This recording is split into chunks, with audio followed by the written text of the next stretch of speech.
evening. You're watching News 360 live from the News Hub here at Desawe Kanda. I am Portia Gabo. And I am Martin Asiedu Date. Let's look at the headlines for the next 1 hour. News 360 headlines is brought to you by Flamingo Paint, Pepsodent Charcoal and Pepsodent Herbal. EcoBank. Tonight, President John Dramani Mahama says there is still a while to go before passing the newly anti-LGBTQ bill, citing procedural and lack of quorum in Parliament.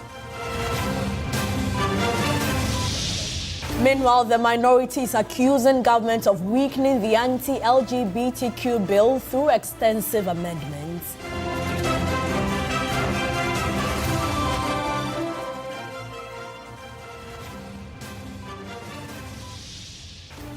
And also coming up, Foreign Affairs Minister says Ghana's second batch of evacuees ready to depart South Africa pending the landing permit approval from South African authorities.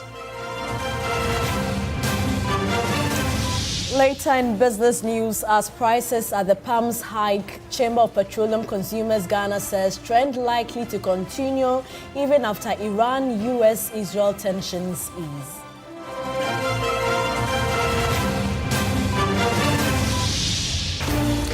On the international front, Nigerian politician Peter Obi to run for president again in January after winning his party's nomination.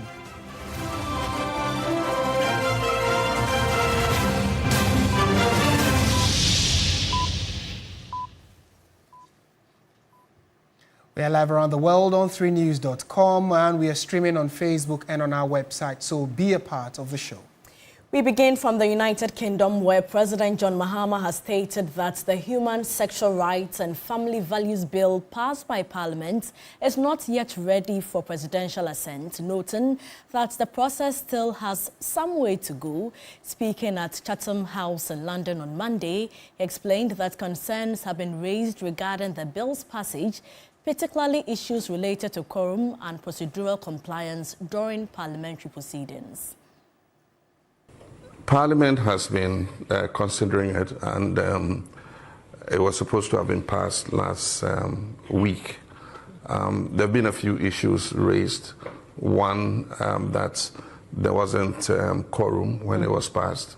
That's an issue that has come up. And then two, there were some procedural lapses in terms of its passage. I just got some communication that the Speaker was reading a statement to address the issue of the lapses in the passage of the bill.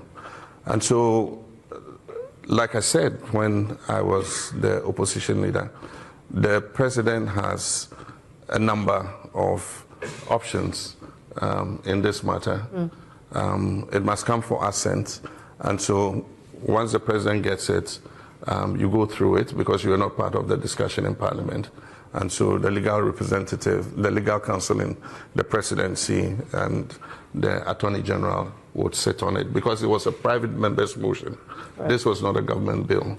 And so we'll look at it and make sure that everything is in order before the President is advised to assent.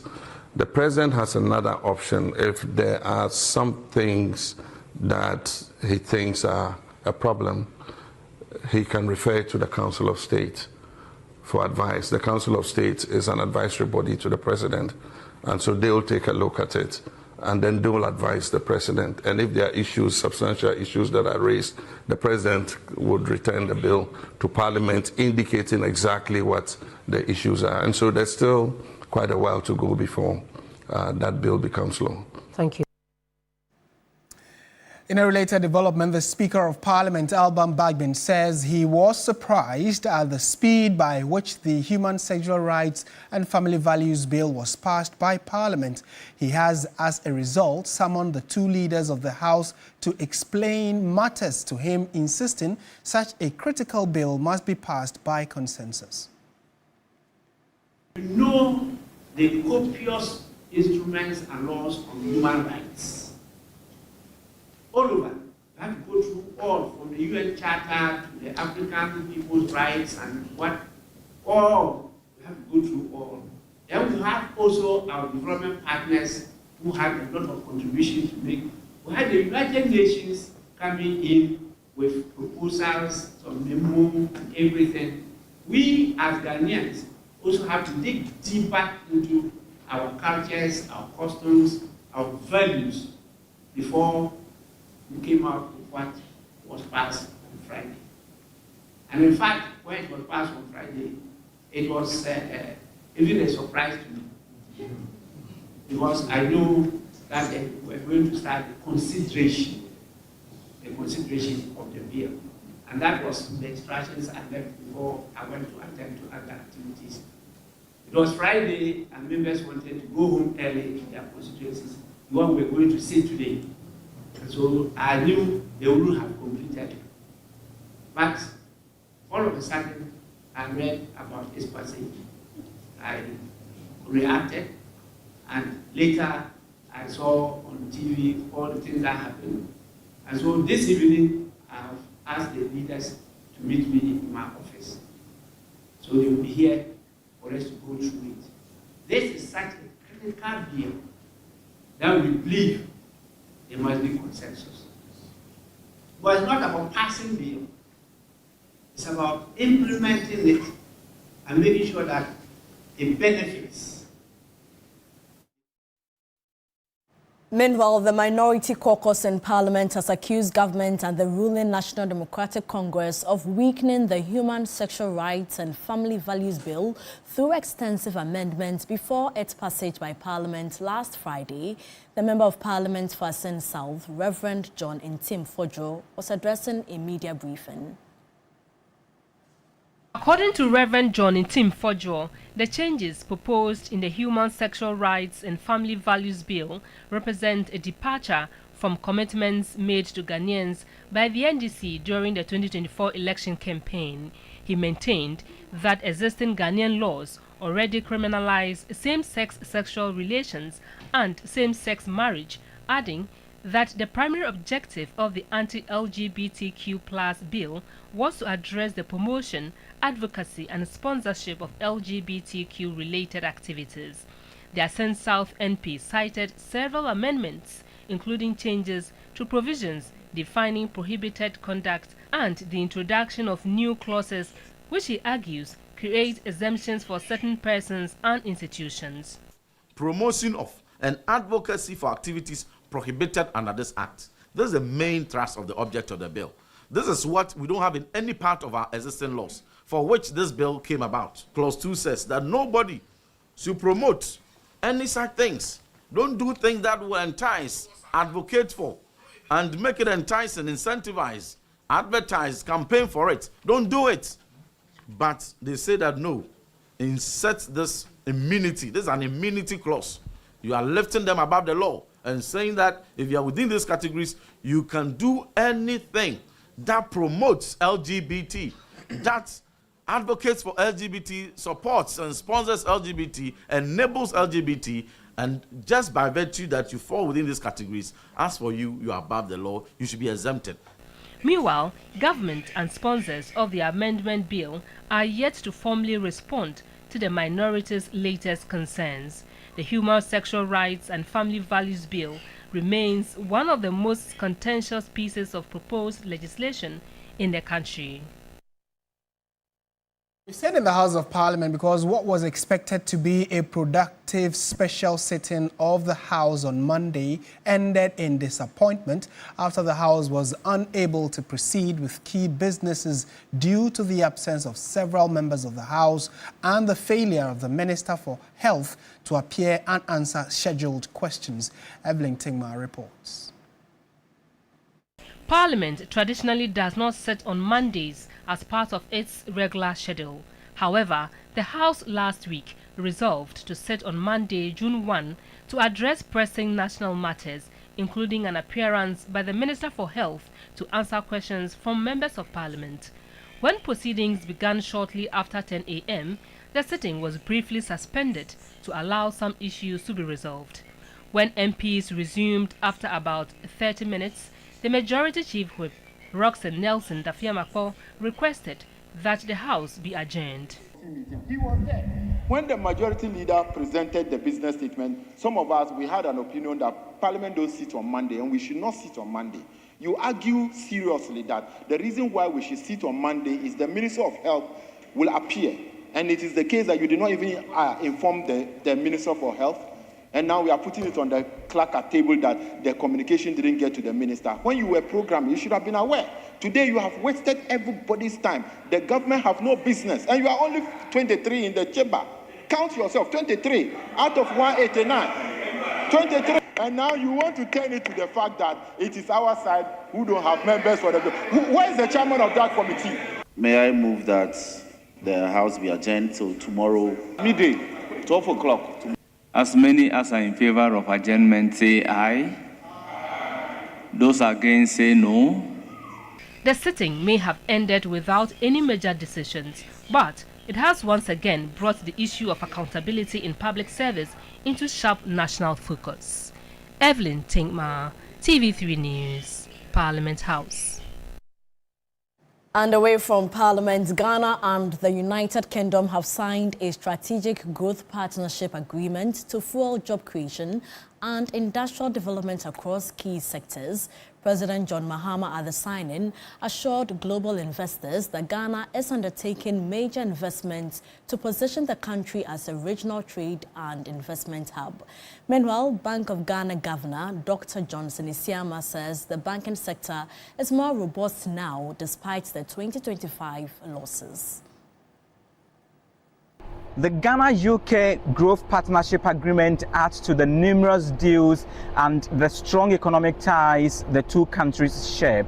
As we speak, about 670 UK foreign direct investment projects are in Ghana, recording about £1.8 billion in 2025 alone. President Mahama is optimistic about the future and has outlined a raft of Ghana's investment priorities. Infrastructure development remains central to our economic transformation agenda.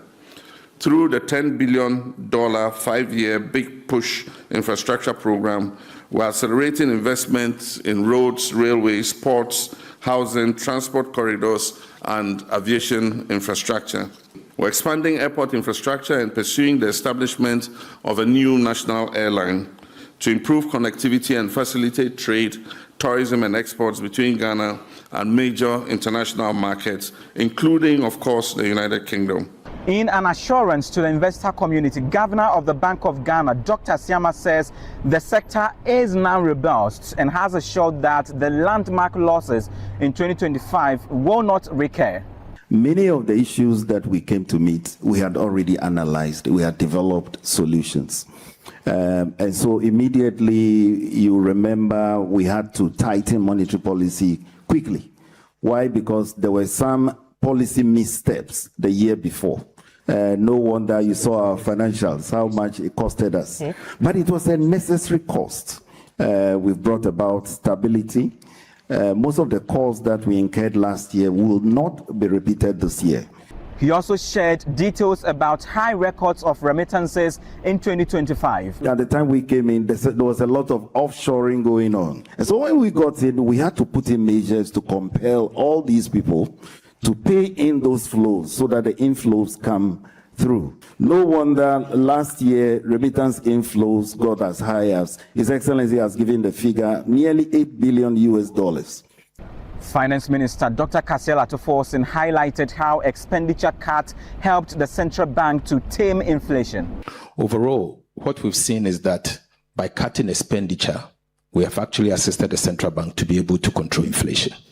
And it was important from that stand. Then secondly, we needed to ensure that we capture our gold to control the gold export. And so we introduced what we call the gold board. And so what we did was the introduction of the gold board alone. Once calendar year, we're able to buy gold up to $14 billion United States dollars. One of the panels discussed the effect of illegal mining and the threat it poses to investors in that sector. But in all of this, the government delegation has assured that there are bold reforms underway to make the country yet again attractive to investors. Christian Yale, TV3 News, London. And the Minister for Foreign Affairs says that all is set for the second batch of Ghanaian evacuees to leave South Africa once a landing permit is granted by the South African authorities for the aircrafts to land. According to the Minister Samuel Okudzeto, the numbers have risen to almost 900 Ghanaians seeking to flee the unsafe streets of South Africa. Ghana's efforts to evacuate its citizens from South Africa have been delayed after South African authorities failed to grant landing permits for the 2 aircraft expected to transport stranded Ghanaian nationals out of the country. Foreign Affairs Minister Samuel Okudzeto says although the number of voluntary evacuees has increased from the original 300, no effort will be spared in repatriating every Ghanaian willing to leave South Africa. He added that this commitment remains firm as xenophobic attacks continue in parts of the country. The final batch of Ghanaians in South Africa have all now registered. We have a little above 600. Earlier, those who wrote their names was in the region of 800, but it's clear that we'll have to go beyond that. We now are exceeding 900, but thanks to the compassionate leadership of His Excellency John Dramani Mahama, he has said that all Ghanaians in harm's way, in distress, who are being harassed, being dehumanized, we should not leave anyone behind. So I can assure you that all is set for the next batch to arrive. We're just waiting for the South African authorities to finalize our request for the flight permits so that our chartered jets can move in.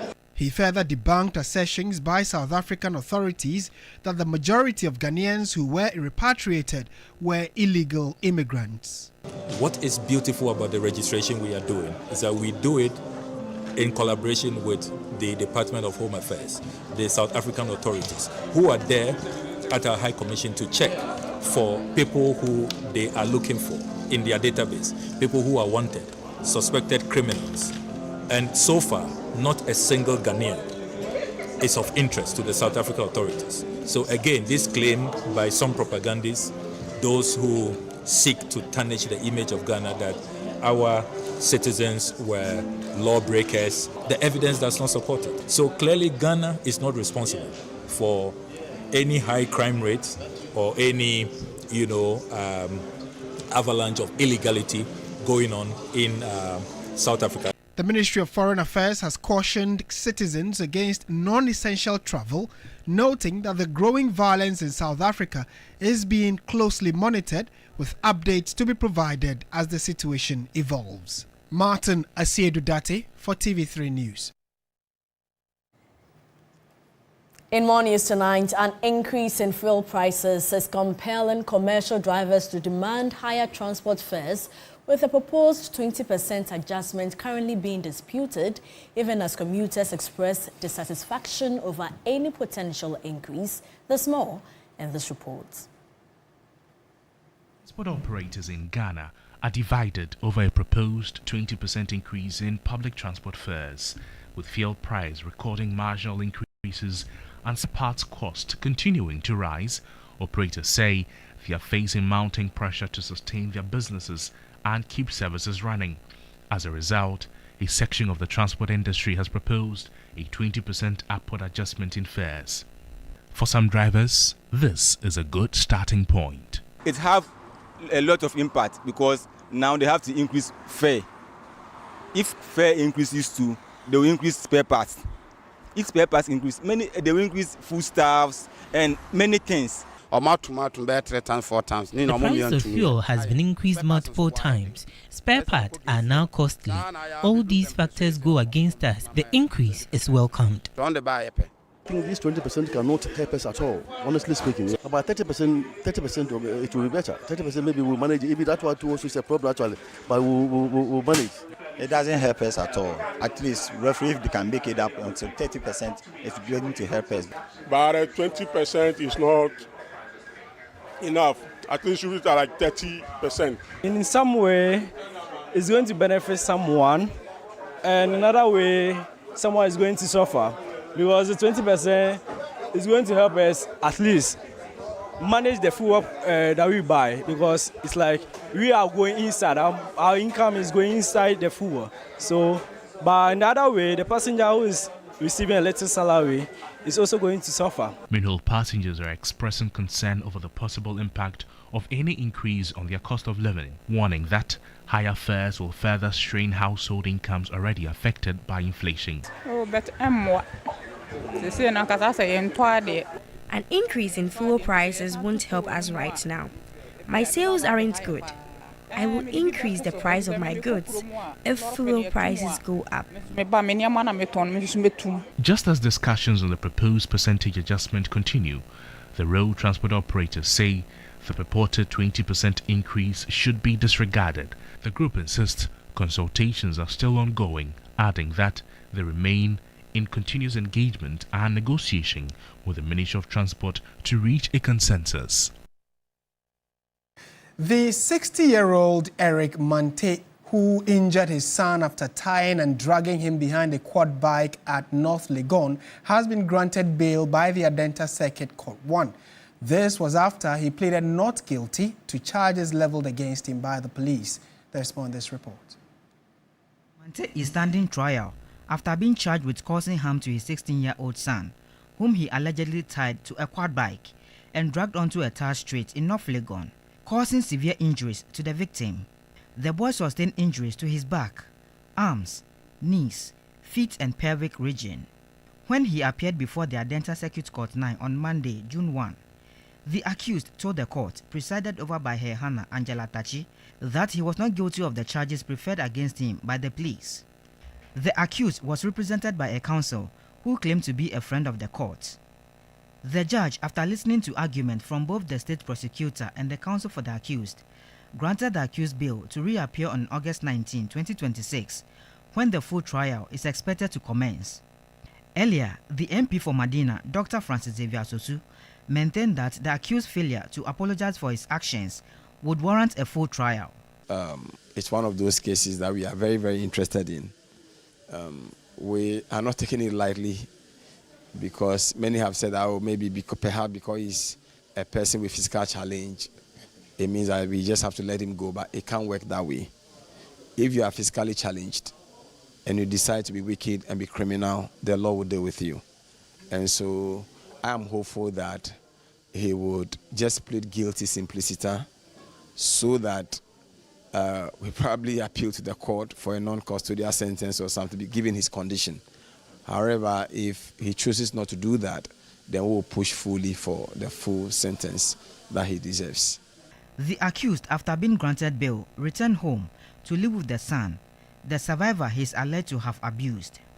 Meanwhile, the 16-year-old survivor is recovering from the traumatic experience he was subjected to. Stanley Niblo, TV3 News, Accra.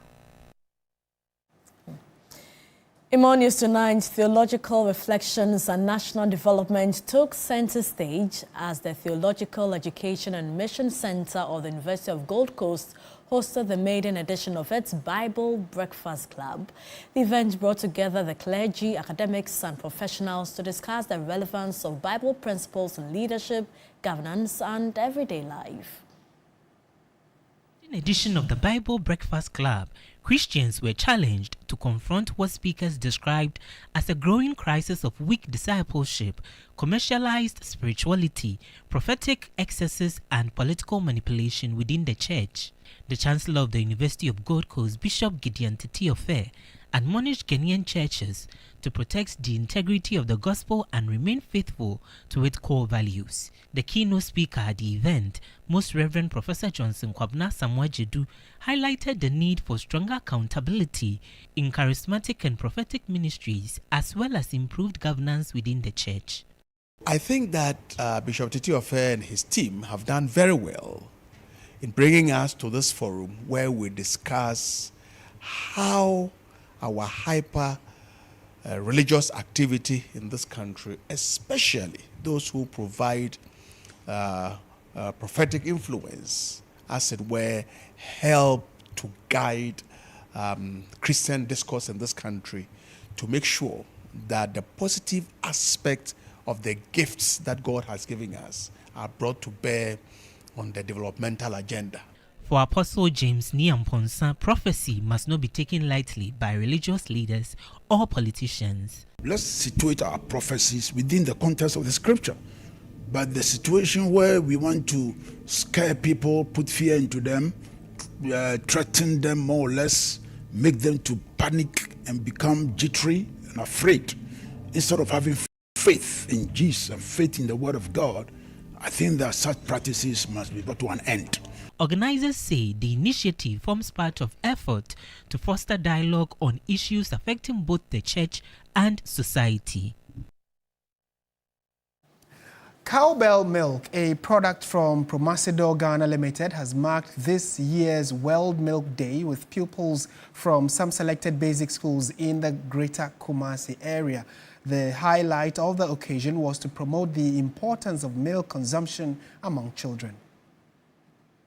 The beneficiary schools included T.I. Ahmadiyya Basic School B, Afaus Lovely Schools, and Best Brain Academy. World Milk Day is observed annually on June 1. The day highlights the importance of milk intake, especially among children. Branch Executive of Cowbell Milk, Linda Ekuapenin, encouraged parents and guardians to include milk in the diets of their children. She noted that cowbell milk contains vital nutrients that support healthy growth and development. We want to see students eating well and having the best nutrition, and taking cowbell milk contains all the vitamins they need, like the vitamins A, which is good for their eyesight, vitamin B, C, D, everything else. The unique blend will be found in cowbell Vita-Rich as well. Today we are blending it with Twisco. Like Twisco is our energy drink that we are mixing it with cowbell milk for them to also enjoy. A nurse officer at Asafubuache Specialist Hospital, Eric Osei Asenso, advised breastfeeding mothers to breastfeed their babies during the recommended period. Milk is an essential part of any kid's life. As parents, it is very important that we do our best to serve them with sufficient milk, if possible daily. Once they're able to eat enough, we'll be able to get them to receive all the essential nutrients that will help them receive a balanced weight and a height, and even optimal growth and development. The event formed part of efforts by Cowbell Milk to raise awareness about proper nutrition and encourage healthy lifestyles among school children and families. So watching News 360 on TV3, we have business, sports and entertainment right after this. Stay with us.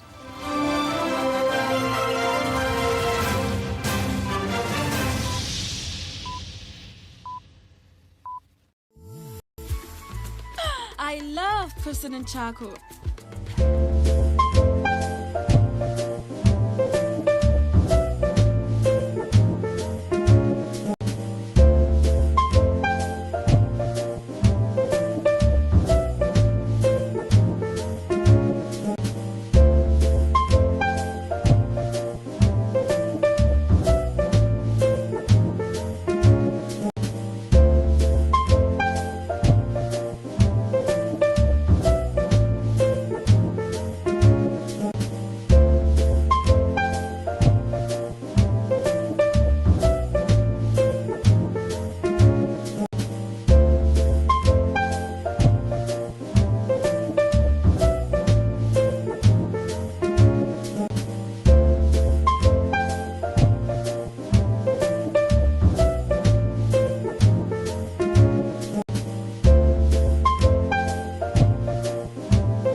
In a world full of noise, clarity matters. Stories shape us, ideas challenge us. An honest dialogue moves us forward. This is a space for depth, where voices are heard perspectives matter. Conversations with Dr. Abnanya Kwasmeni, coming soon on TV3. TV3, first in news. Ghana's Most Beautiful is 20 years, and to kickstart the special anniversary season, you are warmly invited to an exclusive royal ball and fundraiser for a legacy project. An evening shared with our cherished partners, distinguished past queens, and the remarkable individuals who have shaped this journey over the years. Join us at 8 p.m. sharp on the 6th of June at the Adisa Pavilion within the prestigious Labadi Beach Hotel. Red carpet is live at 6 p.m. Come for the elegance, stay for the purpose, be part of the legacy. Ghana's Most Beautiful, 20 years of culture, grace and legacy. This event is strictly by invitation.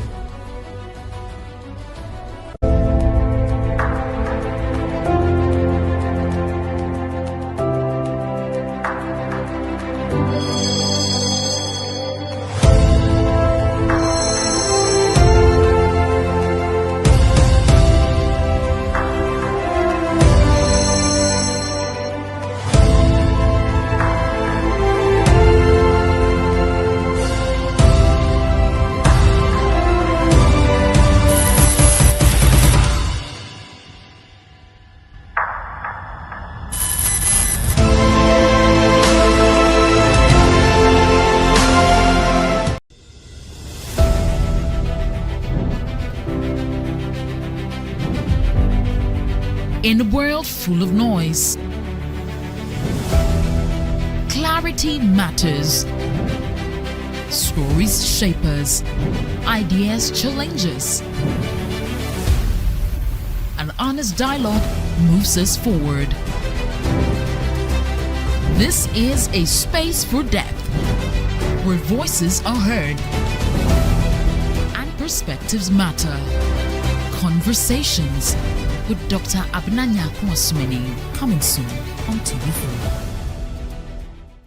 TV3, first in news.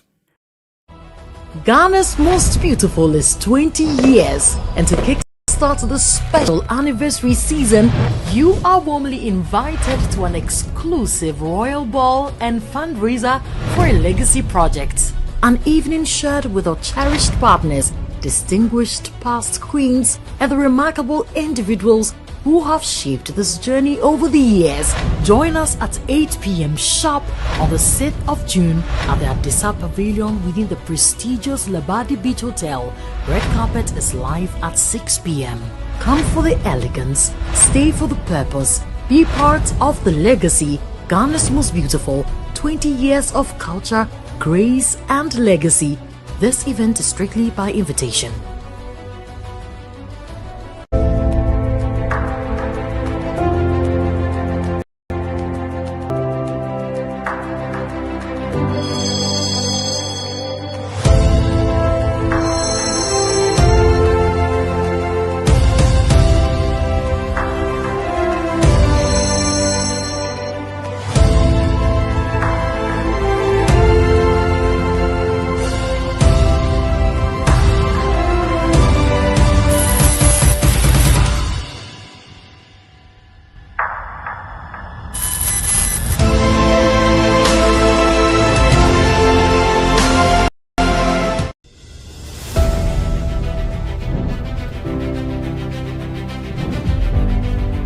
In a world full of noise,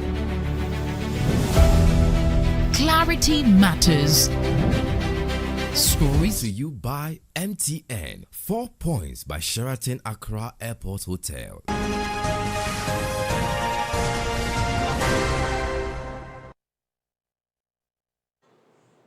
Hello there, good evening and welcome to the business segment here on News 360. I am Michael Obodu. Now, consumers hoping for rapid relief at the local pumps following a potential de-escalation of geopolitical tensions between Iran and Israel-US are likely to be disappointed. The Chamber of Petroleum Consumers Ghana, COPEC, has warned that the current upward trajectory of domestic fuel prices is poised to persist regardless of shifting dynamics in the Middle East as global supply chains have been disrupted. Oil prices have spiked significantly on the international market since the Middle East tensions began. The Executive Secretary of COPEC, Duncan Amwa, explained that while local fuel pricing windows are heavily influenced by international market premiums, the broader issue has shifted toward systemic logistical bottlenecks and fractured global distribution networks. In the event that you even have crude coming in because the Strait of Hormuz, there's a cessation in hostility on the straits, chances of, the world stock levels getting back to the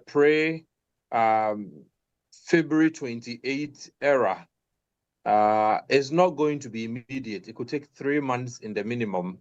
Amid a volatile domestic energy market driven by currency fluctuations and continuous regulatory price adjustments, Senior Fellow at Africa Policy Lens, Dr. Eric Boakye-Yadom, has urged government to urgently prioritize the total restoration of the Tema Oil Refinery toll. If we're able to get toll to work on a full scale, that minimizes our dependence on importing this fuel. It means that we absorb a greater part of the challenges, and we wouldn't have to change so much to BDCs to import this fuel.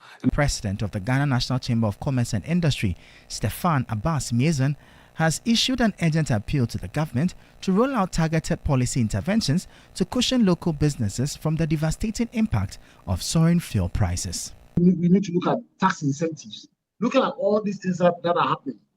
All the costs cannot be passed on onto the consumer. So the government needs to take up certain actions that would mean that it's absorbing some of these costs. Other than that, life becomes very unbearable for the consumer. Government of Ghana experienced its second consecutive week of undersubscription on the domestic market on May 29, 2026, failing to meet its short-term funding target as investor appetite remained muted. Seeking to borrow 5.892 billion cedis through its standard 3-tenor treasury bill auction, government received total bids of 4.916 billion cedis from investors. Of the offered amount, the state accepted 4.866 billion cedis. This follows a rare undersubscription the previous week on May 22, 2026, where government fell short of its 4.486 billion cedis target by 264.86 million cedis. At 5.90% deficit, the consecutive measures signal a tightening environment for the state's short-term domestic borrowing needs. For the 91-day bill, investors offered 3.36 billion cedis, with government taking 3.362 billion cedis at a yield of 4.99%. The 182-day bill received bids amounting to 749.67 million cedis, while government accepted 705.65 million cedis at an interest rate of 4.04%. The 356-day bill got 797.98 million cedis in bids, and government took 797.98 million cedis at a yield of 10.45%, while investors offered a subscription rate of 83.45%, leaving a 16.55% deficit. Government chose to drop some bids, predominantly in the 182-day tenor. This resulted in a final funding shortfall of 1.025 billion cedis, meaning government successfully secured only 82.60% of its intended target, a 17.40% undersubscription. And that'll be all for the business segment here on News 360. I am Michael Obodu. We'll bring you updates now from the currency and the commodities market.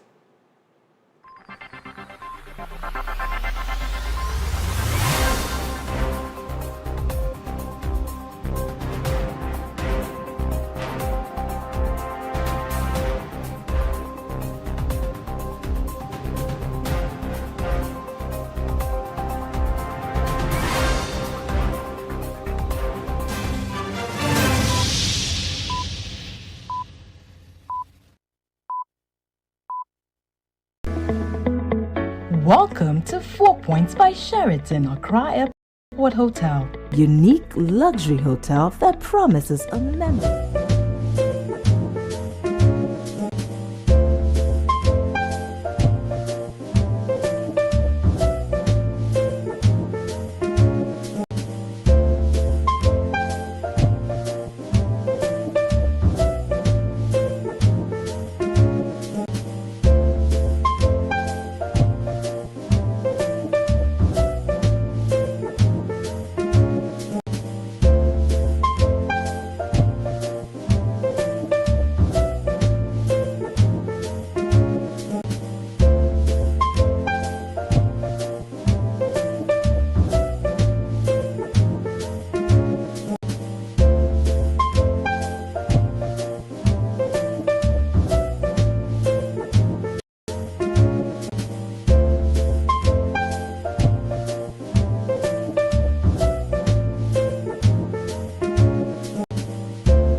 In a world full of noise,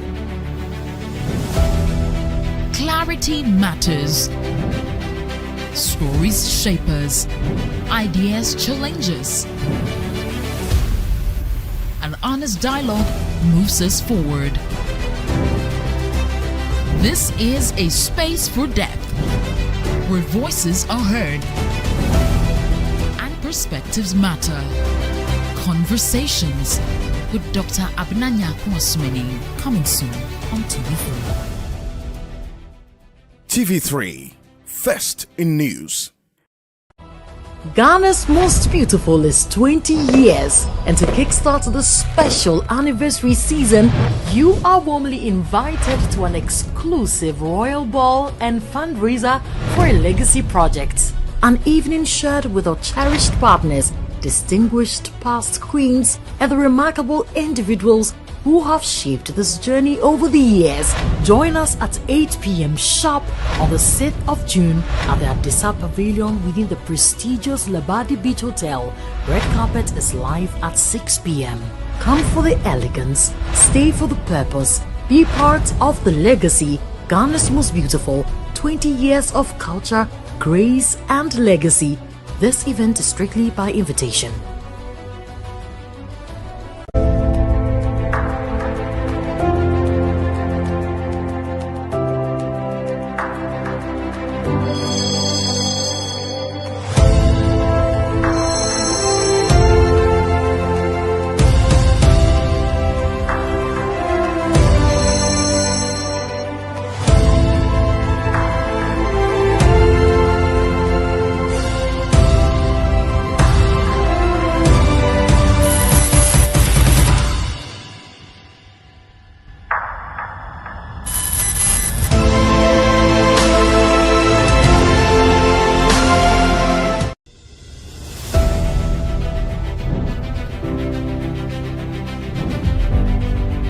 In a world full of noise,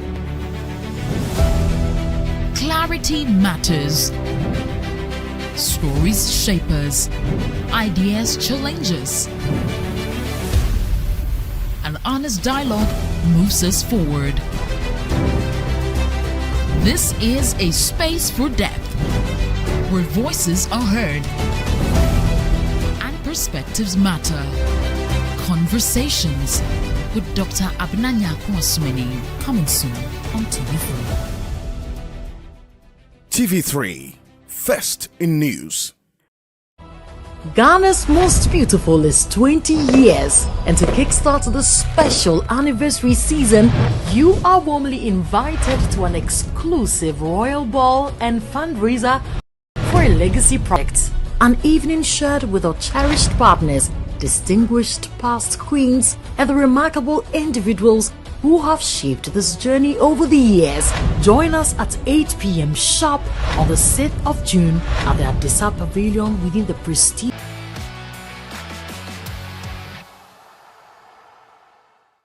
Hello, good evening, and welcome to the sports segment here on News 360 with me, Oreku Ampofo. Alexander Djiku will miss the 2026 World Cup due to an injury as Ghana prepares for the global showpiece. My colleague Michael Otieje, who was at the team's final training session in Cardiff ahead of the friendly against Wales, filed this report. The Black Stars warming up, about to begin training here in the Cardiff Stadium. On Tuesday night, they will be playing against Wales in Carlos Queiroz's first game as the head coach of the senior national team, the Black Stars. But he couldn't have walked into a bigger storm than what he's about to face. Already the Black Stars without Mohamed Kudus, already the Black Stars without a number of key players, already the Black Stars having gone 5 games without winning any.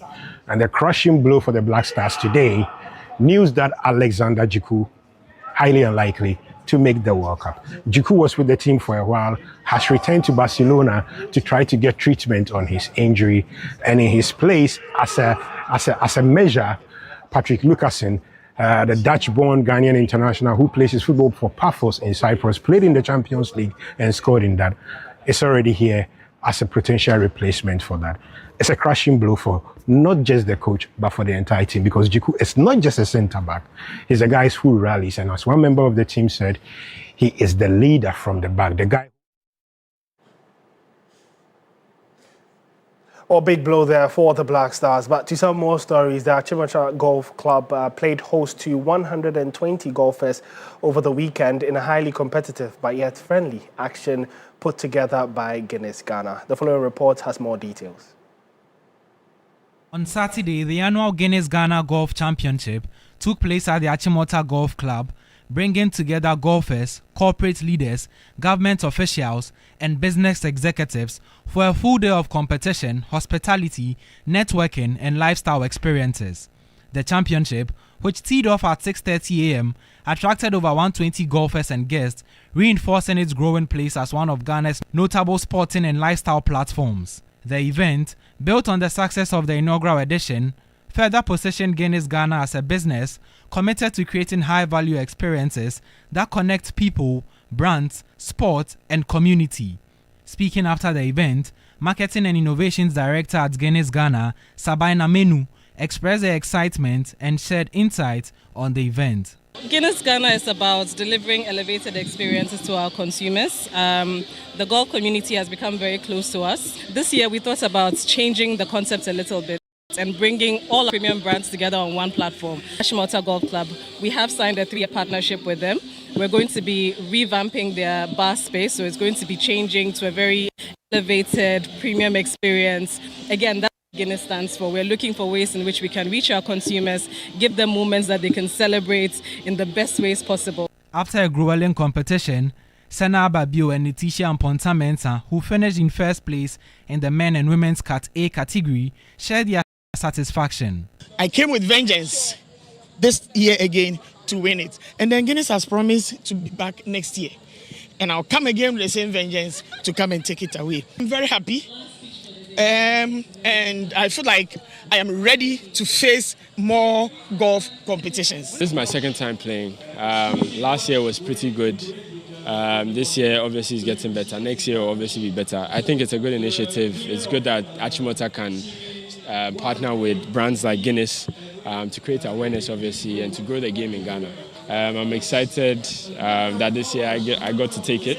I'm looking forward to the future. A major highlight of this year's championship was the announcement of a 3-year partnership between Guinness Ghana and Achimota Golf Club. Under the partnership, Guinness Ghana will support the club's monthly medal competitions and help elevate the clubhouse experience through improved refreshment, hospitality, and brand visibility. Before we go, Samsung Ghana has launched its latest 2026 Vision AI Mini LED TV lineup, introducing advanced artificial intelligence with features and a dedicated football viewing experience. The launch forms part of the company's nationwide Watch It on Samsung campaign ahead of the 2026 FIFA World Cup. Samsung Ghana has officially unveiled its all-new 2026 Vision AI Mini LED TV lineup, launching a nationwide football season campaign dubbed Watch It on Samsung.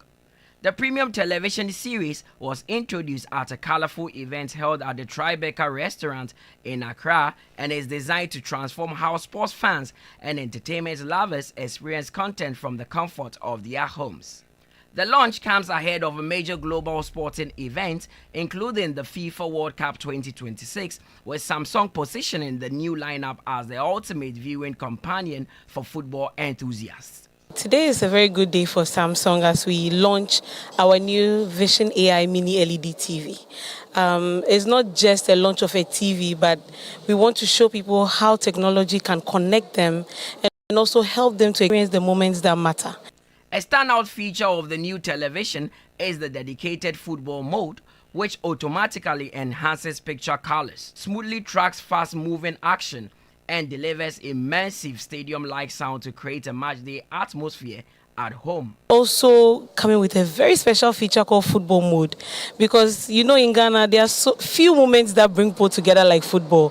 Football is everything, the passion, the excitement, even after the whistle is blown, long after that, the excitement excitement still remains. So we decided that, okay, this is the time for us to introduce this TV, which is mainly for sports viewing. It's going to revolutionize sports viewing as we know it. You would feel like you're even in the stadium if you're watching on the TV. The new Vision AI mini-LED TVs are powered by advanced mini-LED technology, featuring thousands of ultra-precise lights that produce a deeper blacks, sharper contrast, and richer colors for a superior viewing experience. Available in sizes ranging from 43 inches to 100 inches, as football fans prepare for another exciting chapter in the history, Samsung Ghana believes the future of watching football is no longer confined to the stadium. With Vision AI and mini-LED technology, the company is bringing the excitement, atmosphere, and emotion of the game directly into Ghanaian homes. For Samsung, it is more than watching television. It is about experiencing every moment. Well, that's how we wrap up the sports segment here on News 360.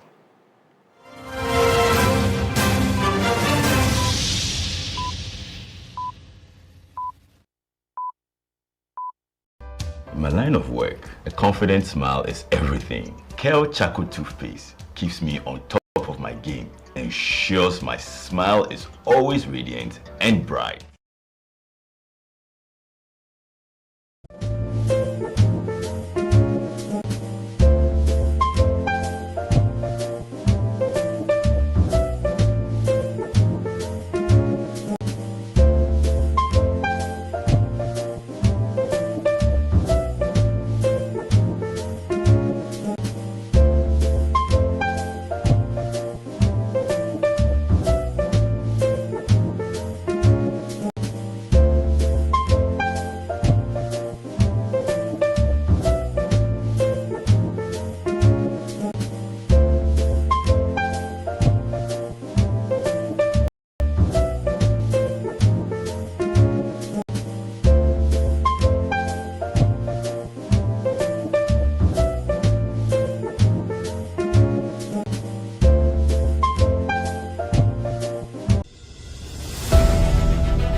In a world full of noise, clarity matters. Stories shape us, ideas challenge us. An honest dialogue moves us forward. This is a space for depth, where voices are heard and perspectives matter. Conversations with Dr. Abinanya Kwasmini, coming soon on TV3. TV3, first in news. Ghana's Most Beautiful is 20 years, and to kickstart the special anniversary season, you are warmly invited to an exclusive royal ball and fundraiser for a legacy project. An evening shared with our cherished partner, distinguished past queens, and the remarkable individuals who have shaped this journey over the years. Join us at 8 p.m. sharp on the 6th of June at the Adisa Pavilion within the prestigious Labadi Beach Hotel. Red carpet is live at 6 p.m. Come for the elegance, stay for the purpose, be part of the legacy. Ghana's Most Beautiful, 20 years of culture, grace and legacy. This event is strictly by invitation.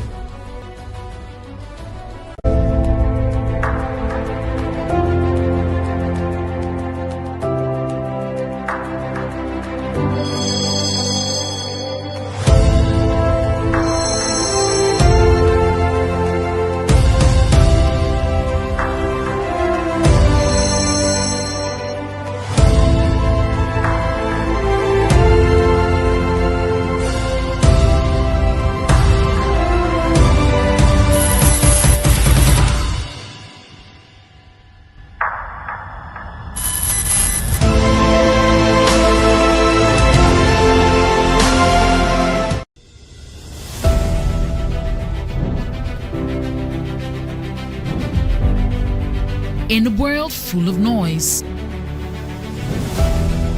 clarity matters. Stories shape us, ideas challenge us. honest dialogue moves us forward. This is a space for depth, where voices are heard and perspectives matter. Conversations with Dr. Abnanya Kwasmini. Beyond Ghana's borders, the show held at Electric Brixton in London attracted fans from across the UK as the rapper performed some of his biggest hits. Yeah, I'm in the city. I team, my man stay busy. Blue lights in pizza to be a menu ready. You're my friend, crown, I'm a Jisumini. If you ain't send me, I'm by a team, I saw a milli for the goodie.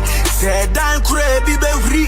I keep it cool, me, the Kuni body, and come free. Several other Ghanaian entertainment figures, including Sarkodie, Bolare, Shatawale, Kwame Nayimpi, Kidi, Osekrum Sikini, and OG Brothers were present to celebrate the milestone. In a message shared after the event, Kweku Smoke described the concert as a dream come true and expressed gratitude to fans for the unwavering support throughout his journey.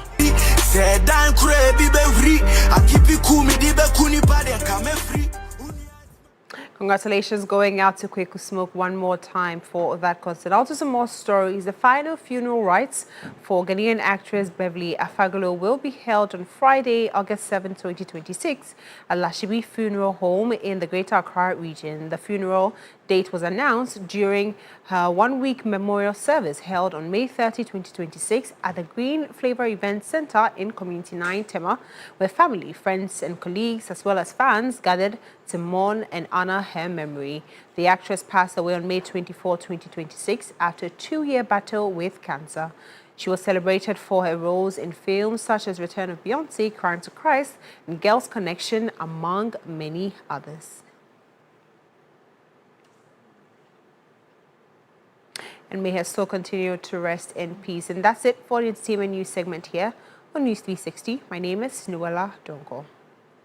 Thank you so much, Noella. On the international front, Nigerian politician Peter Obi says he will run for president again in January after winning his party's nomination, setting up another contest between incumbent Bola Tinubu and a divided opposition.